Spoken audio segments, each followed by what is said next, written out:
Back in 2004 in Cuyahoga County, it took a week to count the votes because the election was so screwed up. It was basically a single day of voting. There were new voting machines. Votes were lost all over the county, and people waited every day to hear what would happen. In the aftermath of that, and some things across the nation, voting was expanded, and there were a lot of early voting days added in most places. From then until now, it's been an issue of constant debate in Ohio, and it is the issue of debate today on The Opinion Show when we get together with members of the editorial board of the Cleveland Plain Dealer and the Northeast Ohio Media Group. I am here with Opinion Director Betsy Sullivan, Deputy Editorial Page Editor and columnist Kevin O'Brien, and editorial writers Pete Krouse and Chris Evans. So let's start off, Betsy, with a bit of a summary of how we got to where we are yet again. Well, I mean, I guess I'll just jump right to the chase, where we had an election law passed by the legislature, signed into law in February, that would affect early voting for this general election, essentially taking away the golden week, which is the week we would be in right now, where you can go register to vote and cast a ballot on the same day. A week traditionally used by low-income and minority voters who aren't already registered because they only have to basically make one trip down to do both. The legislature took that away. Then the Secretary of State, John Husted, followed up with a directive essentially laying out what the early voting days were going to be, requiring that every county be in lockstep about that, even though historically Cuyahoga and some of the other big urban counties have used much longer hours, weekend hours, evening hours to accommodate the urban and working voters. So he said everybody has to be the same. He didn't include Sunday hours, and he didn't include evening hours in that. He was forced to add Sunday hours subsequently by an unrelated federal case that said that the state could not treat military and overseas voters differently than voters in Ohio, but that case was resolved a while ago. After these two events happened, the NAACP and the League of Women Voters and a number of other groups came in and filed a suit saying that this was unconstitutional abridgment of voting rights, that it violated Section 2 of the Voting Rights Act, and that's the case that is still working its way through the courts.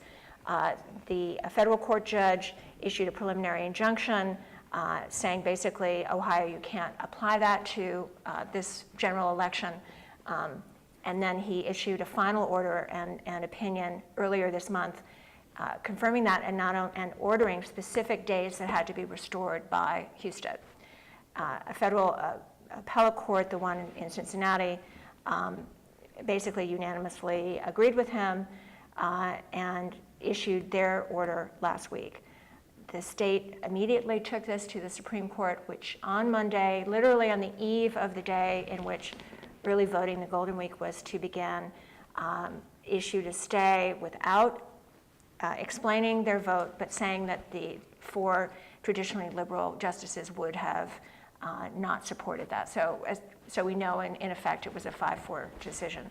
A divided court with all the Republican appointed justices going one way and all the Democratic appointed justices going the other way, although as I told you earlier, I looked into the appointments of the federal judges who decided the cases, and they were all appointed by Democrats. So it's all partisan. But the result is that, once again, on the very eve of voting, the rules change in Ohio, Right. and people are trying to figure out what's Right. going on. Before we get into the idea of how many days are enough, which I think several people want to talk about, I'd like to explore a little bit the idea of making it equal for everybody, because the opponents to that argument say if you make the rules the same for every county, you actually make it unequal in the urban counties where you have many more voters to come up, and that by having these differences, it actually brings the same opportunities to vote to everybody. Right. It'd be interesting to hear what people think of that. Well, I think it depends on what level you set. I mean, if you give everybody 3 or 4 weeks, and that's plenty for the big counties, well, then that's going to be plenty for the small counties too.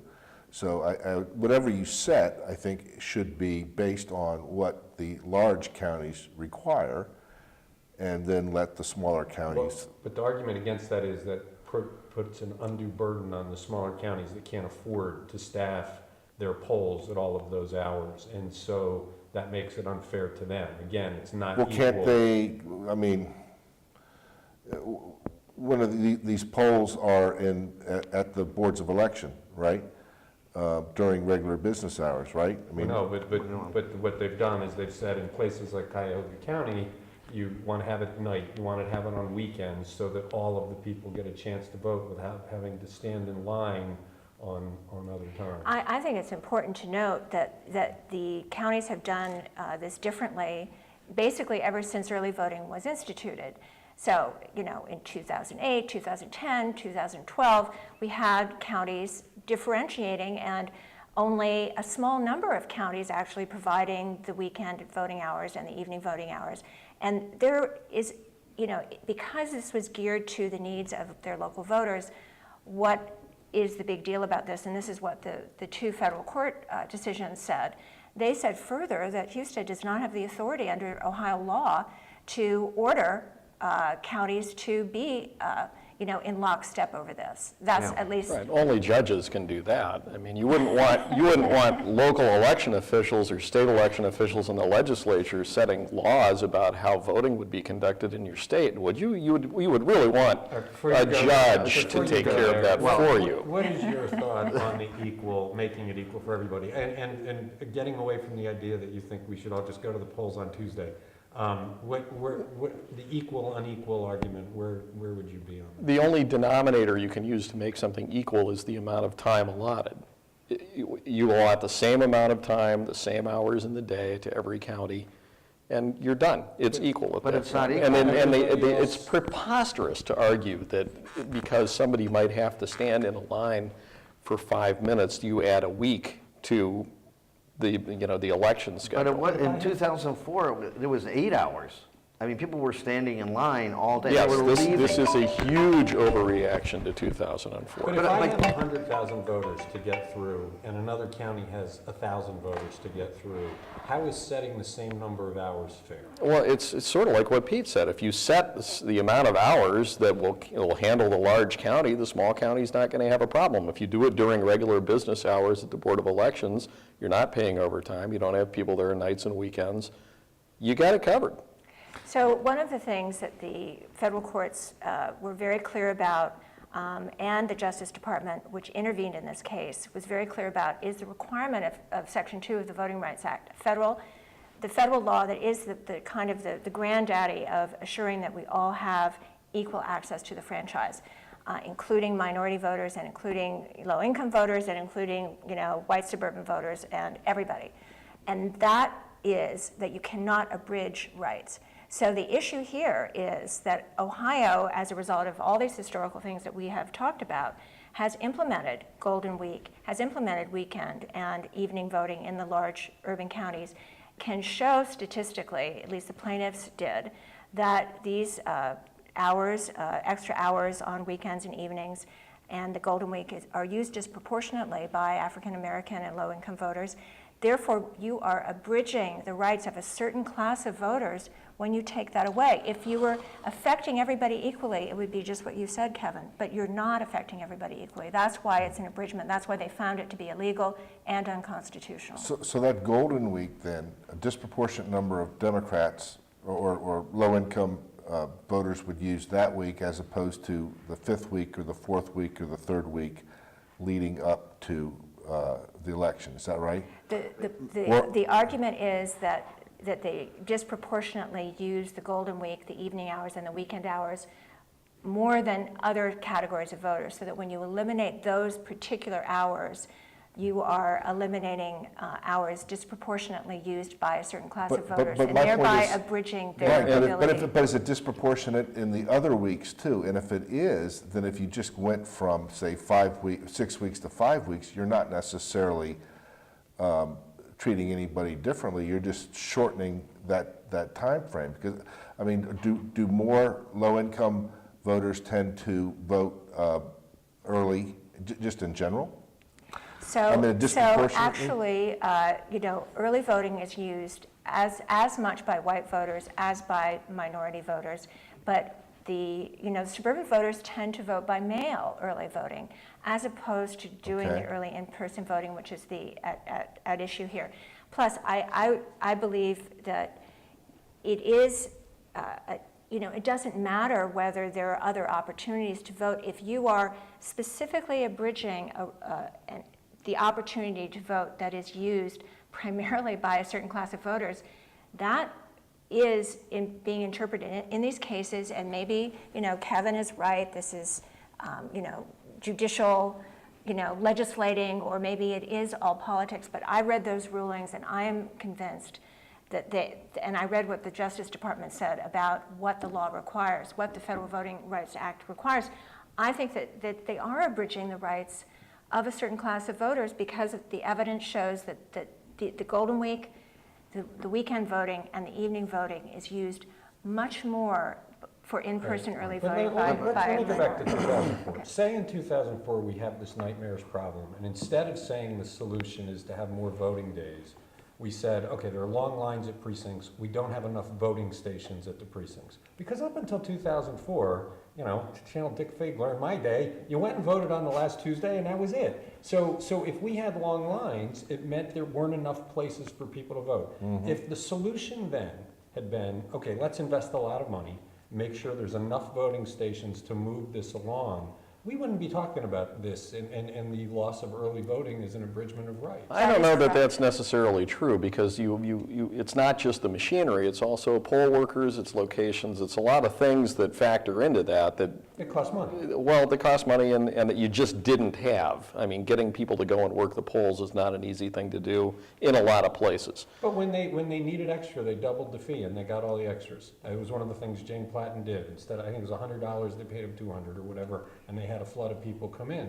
But if it's a capacity issue, why not address the capacity with the physical plant instead of the time frame? I mean, why was this solution chosen to say, okay, absentee voting, which traditionally was if you have a really good excuse, I think this solution was chosen because it was less expensive than what you suggest, and because the problem proved to be so enormous that, and possibly one in which from one election to the next it would not be, similar. I mean, there was just a big turnout in 2004. Right. And there was an unexpected rush of students to vote, and that was one of the reasons that in certain polling locations they just were totally overwhelmed, and unexpectedly so. So I think they actually came up with a reasonable solution, which was to expand early voting. It's kind of the wave of the future. Even John Husted, one of his big issues, and he goes against a number of Republicans in the legislature on this, is to implement online registration, which editorially we have totally supported him on that. I mean, we are moving in that direction where people have the ability to sit in their kitchens and actually with their computer open and research these candidates. And I get emails from people like that all the time. But there is another challenge with early voting in that based on when the primary season ends, this is more a factor in local elections than it is in the broader elections, and its proximity of when early voting begins, a lot of candidates are not able to get their message out. I mean, the editorial board endorsement process right now will continue beyond the beginning of early voting, and so people are casting their votes before the campaigns have even concluded. Although- You would like to hope that those are people who really know what they want. They know the candidates, they've been following it through the primary, if that guy gets nominated, I'm going to vote for him. If she gets nominated, I'm going to vote for her. That's the way it works. Isn't it? I hope that's what it is. We don't have any way of knowing that that's what it is, but But I think so statistically, the vast majority of early voters actually vote that last week before the election. But most of those are the mail-in ballot type of voters. I heard from the Cleveland School District, they're very anxious that we take a look at their bond issue before early voting starts, because they looked at the statistics on the Cleveland Schools levy, and a lot of the votes came in early for that, early. So. Yeah. But I think the bottom line with this is that John Husted has won. I mean, we've lost the Golden Week. I think the Supreme Court will decide that he is out of line, but it's a moot point because Well, we've lost the week. But for this election. Well, it'll be back next time if Yeah, that's the case. Right. It's not as big Well, a and that's factor, good, because yeah. so many of these races seem to be decided based on the way the governor's races. I was gonna I say, don't you wanna- know, Fitzgerald wasn't enough for these guys? I don't want to turn loose of the Voting Rights Act interpretation that we're talking about here, because really logically, what you're saying is that once you've established a certain threshold or a certain timeline, you can never retreat from that. Oh, you And could- that is completely impractical. You cannot run an election that way. It means that if you establish a schedule of voting that specifically, maybe you didn't know before you did it would, but or maybe you did, but that specifically benefits a certain class of voters in enabling them to vote, you can't take it away without abridging their rights. That is the interpretation that the courts have given. That's a Yeah. very liberal interpretation, and I don't think, that is not, you're wrong. They're going to lose at the Supreme Court level because they can't sustain that. That just can't work. And I think that one is a little bit up in the question, how the Supreme Court will rule on it. I think that Houston will lose on his position that he can order the counties to march in lockstep. I think he will lose on that because there's no support in Ohio law for that. Okay, so some strong opinions on the opinion show. We went a little bit long today. If you have thoughts about this debate and would like to cast them into our comment section, we welcome you there. We'll see you next time on the opinion show.